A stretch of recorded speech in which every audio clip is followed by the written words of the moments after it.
Salut jeune guerrier, bienvenue dans cette nouvelle vidéo du guerrier ectomorphe. Aujourd'hui, ce que je te propose, c'est de partir à la découverte justement du morphotype ectomorphe. C'est une vidéo que j'avais vraiment envie de faire parce que vous êtes pas mal à m'avoir demandé c'est quoi cette histoire de morphotype, c'est quoi cette histoire d'ectomorphe, et je trouve que les autres vidéos qu'on trouve sur YouTube, elles sont assez bateaux et qu'elles nous laissent pas mal sur notre faim. Avant ça, j'en profite pour te dire que si c'est la première fois que tu vois une de mes vidéos, je suis Victor du guerrier ectomorphe et ma mission, c'est d'aider toutes les personnes qui galèrent à prendre du poids à enfin y arriver. Donc si c'est ton cas, n'hésite pas à t'abonner à la chaîne pour te tenir au courant du contenu parce qu'en ce moment, je poste une vidéo le mardi à 18 h et une vidéo le vendredi à 18 h. Du coup, ce que je te propose, c'est de te présenter brièvement ce qui se dit sur le sujet. Ensuite, on va déterminer si tu es ectomorphe et à quel point tu l'es. Et puis après, je te donnerai des petits conseils à appliquer directement à ta prise de masse pour t'expliquer ce que ça implique d'être ectomorphe et pourquoi c'est difficile de prendre du poids quand on est ectomorphe.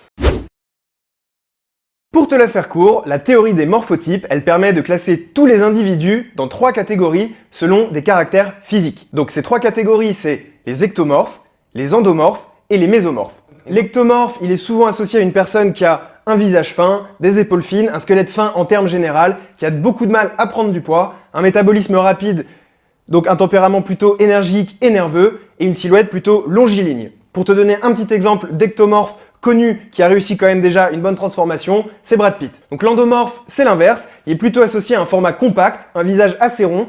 Lui, il va avoir des facilités à prendre du poids parce qu'il a un métabolisme plutôt lent. On pourrait citer par exemple Tom Hardy, comme dans Bane dans Batman, tu vois bien qu'il est très solide. Le dernier morphotype, c'est le mésomorphe. Donc lui, c'est le plus chanceux des 3 morphotypes, étant donné que naturellement, il va avoir un squelette large et qui va du coup paraître naturellement plus athlétique et plus musclé. Tout ce que je viens de te dire, c'est ce que je considère être des infos bateaux, parce qu'en 30 secondes, une petite recherche sur internet, tu vas trouver exactement les mêmes choses. Donc moi, dans cette vidéo, je vais essayer d'aller un petit peu plus loin et de te développer des trucs que tu n'as pas forcément entendus sur le morphotype ectomorphe. Avant ça, je suis obligé de te dire quand même que la théorie des morphotypes, c'est quelque chose qui est assez controversé. Personne n'est d'accord sur le sujet. Il y en a qui y croient dur comme fer, il y en a qui y croient moins et il y en a qui y croient pas du tout. Moi, je pense que là-dedans, il y a une part de bon, une part de mauvais. Il y a une part de mauvais parce que forcément, ça revient à mettre tout le monde dans 3 sacs différents alors que tout le monde fonctionne différemment. Personne n'a le même corps. Donc c'est une énorme généralisation.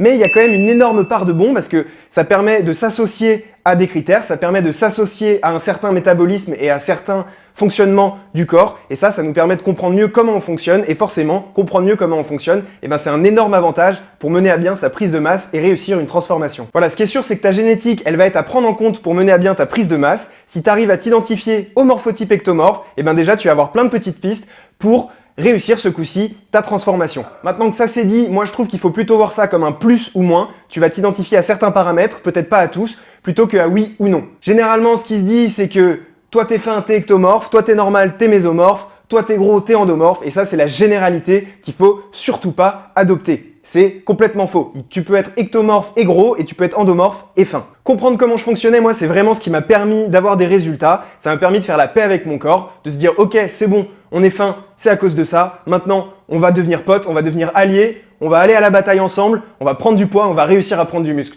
Et à partir du moment où je me suis dit ça, les choses se sont passées beaucoup mieux. J'ai fait mes petites recherches sur le morphotype ectomorphe, j'ai pris tout ça en compte et hop, les résultats et les progrès se sont fait voir et c'est vraiment tout ça que j'essaie de transmettre dans mes vidéos. Voilà, donc maintenant que le contexte est placé, ce que je te propose, c'est de rentrer dans le vif du sujet avec ce qui nous intéresse et de faire un gros focus sur le morphotype ectomorphe. Première étape, ce que je te propose, c'est de déterminer si tu es bien ectomorphe et à quel point tu es ectomorphe. Donc pour ça, on va faire 2 petits tests. Les ectomorphes, ils ont la particularité d'avoir des muscles plus courts que les mésomorphes ou les endomorphes. C'est pour ça qu'on dit généralement qu'ils ont un potentiel musculaire plus faible que les 2 autres. En gros, on va faire le test ensemble, tu vas très vite comprendre de quoi je parle. Donc, tu vas contracter ton biceps comme ça. Hop, et tu vas chercher à mettre tes doigts entre ton muscle et ton avant-bras. Généralement, l'ectomorphe, il a donc des tendons ici qui sont plus longs et un muscle qui est plus court. Hop, donc là, tu vois, moi, je peux mettre 3 doigts et demi. Donc tu pars de ta boule et tu regardes l'espacement qu'il y a ici. Si tu peux mettre 3 doigts ou 4 doigts, ça veut dire que tu es ectomorphe. Si tu peux mettre que 1 ou 2 doigts, ça veut peut-être dire que tu es plutôt mésomorphe ou endomorphe. Voilà. Donc j'en profite pour te dire que généralement, les ectomorphes, c'est ceux qui sont associés au potentiel musculaire le plus faible, puisque forcément, s'ils ont des muscles plus courts, ils vont avoir moins de place pour construire du muscle. En revanche, ils sont aussi associés au potentiel esthétique le plus fort, parce que leurs muscles ils paraîtront plus tracés. J'essaye quand même de te montrer que c'est quand même assez bien d'être ectomorphe, il y a plein d'avantages, il faut pas voir ça comme merde c'est ma génétique, ça va être terrible toute ma vie, je vais rester fin, je vais pas pouvoir prendre de muscles, j'ai moins de potentiel que les autres, parce que c'est pas du tout ça. En plus, généralement, personne n'arrive à son potentiel musculaire. Si tu veux pas devenir culturiste ou bodybuilder, il y a aucune chance que tu sois plafonné par ton morphotype. Donc voilà, maintenant que ça c'est dit, je te propose de faire le deuxième petit test. Donc pour le deuxième petit test, on va chercher à déterminer si ton squelette est fin. Je t'ai dit plus haut que les ectomorphes avaient un squelette fin, et donc pour ça, le meilleur moyen de vérifier, c'est de prendre ta mesure au niveau de ton poignet ou de ton genou. Donc moi je te conseille de le faire au niveau du poignet, c'est le plus simple. Donc hop, tu vas prendre ton poignet comme ça, tu vas pas mesurer ici, tu vas mesurer juste en dessous, et tu vas mesurer cette partie-là. Donc pour mesurer ça, tu vas soit prendre un mètre de couture, et si t'as pas ça chez toi, tu prends une petite ficelle, tu fais le tour de ton poignet, tu mesures ensuite avec une règle et tu vois combien ça te donne. Moi, j'ai fait ça avec mes écouteurs pour te dire, j'ai pris mes écouteurs, hop, j'ai marqué le point, j'ai mesuré et j'ai obtenu 16,5. Donc, on va prendre mon exemple. Moi, j'ai eu 16,5 cm, je fais 1m82, donc quand je fais le rapport de mon tour de poignet sur ma taille, j'obtiens 9,06. Si tu obtiens un rapport qui est sous 10,5, c'est que tu es ectomorphe et plus ton rapport est bas, plus tu vas être ectomorphe. Voilà, maintenant que ça c'est dit, normalement, tu as à peu près toutes les clés pour savoir si tu es ectomorphe et si tu doutes encore, eh ben, tu peux vérifier si tu as des épaules assez fines, si tu trouves que tu as des épaules assez fines, si tu trouves que tu as un petit appétit, si tu trouves que tu as un métabolisme rapide, que tu galères à prendre du poids, si tu trouves que tes jambes sont plutôt longues par rapport à ton buste, voilà, tout ça c'est des indicateurs qui montrent que tu es bien ectomorphe. On va rentrer dans la dernière partie de cette vidéo où je vais t'expliquer les 3 principales raisons qui font que tu as du mal à prendre du poids et derrière je vais te donner des petits conseils que tu vas pouvoir appliquer tout de suite à ta prise de masse pour qu'elle se passe un peu mieux. Avant cela, je tenais à te dire quand même que je suis pas un grand scientifique, que moi j'ai pas mal souffert du fait que toutes ces choses c'est assez compliqué, c'est assez éparpillé, il faut aller chercher les informations à droite, à gauche. Donc ce que je vais faire dans cette vidéo, c'est que je vais te synthétiser tout ça avec mes mots pour que ce soit assez clair pour toi et assez simple à comprendre. Si t'es un Jean-Michel scientifique, le hater, bac+7 en anatomie et que t'as envie de te défouler dans les commentaires, tu peux. Moi, mon objectif, c'est vraiment d'aider le commun des mortels qui a juste envie de comprendre comment tout ça, ça fonctionne. Voilà, donc le premier paramètre qui fait que tu vas avoir plus de mal à prendre du poids que quelqu'un d'autre, c'est tout simplement que tu as un métabolisme rapide. Donc les ectomorphes, c'est des gens qui ont un métabolisme rapide, et ça veut dire que leur corps consomme naturellement plus de calories pour fonctionner que quelqu'un d'autre. Quelqu'un qui a un métabolisme rapide par rapport à quelqu'un qui a un métabolisme lent, eh ben, pour te donner un exemple, ça peut se jouer jusqu'à 1000 calories de différence au niveau de la consommation à la fin de la journée. Donc c'est énorme et pas négligeable et tu vas vraiment devoir le prendre en compte pour réussir ta prise de masse. Donc pour l'instant, je t'apprends peut-être rien. Donc moi, ce que je vais essayer de faire, c'est t'expliquer pourquoi est-ce que tu consommes plus de calories que quelqu'un d'autre. Donc avec un métabolisme rapide, en gros, naturellement, ton corps il va faire plus de petits mouvements que quelqu'un d'autre au cours de la journée. Donc toi, par exemple, tu vas peut-être bouger plus les mains quand tu parles, faire des gestes plus grands, plus rapides, tu vas peut-être tourner la tête pour regarder à droite, à gauche. Quand tu vas être assis, tu vas peut-être bouger du pied comme ça, etc. Et ça peut paraître anodin, mais à la fin de la journée, ça a un gros impact. Ton corps doit se maintenir à 37 degrés. Donc pour se maintenir à 37 degrés, il va brûler un certain nombre de calories. Et plus tu vas avoir tendance à être grand et fin, et plus la chaleur va sortir de ton corps. Donc plus lui, il devra consommer de la calorie pour se réchauffer derrière. A l'inverse, quelqu'un qui va plutôt être gros et petit, eh bien lui, la chaleur va bien rester dans son corps, donc son corps consommera moins de calories pour se maintenir au chaud. Voilà, ça c'est des petits paramètres, juste pour illustrer le fait qu'il y a plein de trucs qui font qu'à la fin de la journée, eh ben, la différence entre quelqu'un qui a un métabolisme rapide et quelqu'un qui a un métabolisme lent, eh ben, elle peut être énorme jusqu'à 1000 calories comme ce que je te disais. Donc vis-à-vis de ce paramètre, la solution que je vais te donner, eh ben, c'est pas vraiment une solution, mais tu vas devoir le prendre en compte. C'est hyper important de prendre en compte que toi, tu vas devoir aborder ta prise de masse différemment et donc manger plus qu'une autre personne pour réussir à prendre du poids. Ça, si tu sais pas du tout de quoi je parle, que tu connais pas du tout ton besoin en calories, etc., je te conseille de jeter un œil à ma vidéo sur le guide nutrition parce qu'elle va vraiment t'aider. Dedans, je te parle des 5 paramètres à prendre en compte pour réussir à prendre du poids. Je vais te mettre le lien dans la description, hop, juste en dessous, pour que tu puisses la regarder facilement après cette vidéo. On passe au deuxième paramètre qui fait que c'est difficile pour toi de prendre du poids. Donc ce paramètre, on a vu tout à l'heure que les ectomorphes, ils avaient un squelette plus fin. Donc, qui dit squelette plus fin dit épaules plus fines, bassin plus fin, et du coup forcément, au niveau d'ici, on a moins de place pour caler tous nos organes. Généralement, tous nos organes, elles sont de taille assez similaire d'un individu à un autre. Bien sûr, là j'ai fait un raccourci, mais voilà, sauf le ventre. La taille du ventre, elle peut varier, elle peut être 6 fois plus grosse chez quelqu'un que chez quelqu'un d'autre.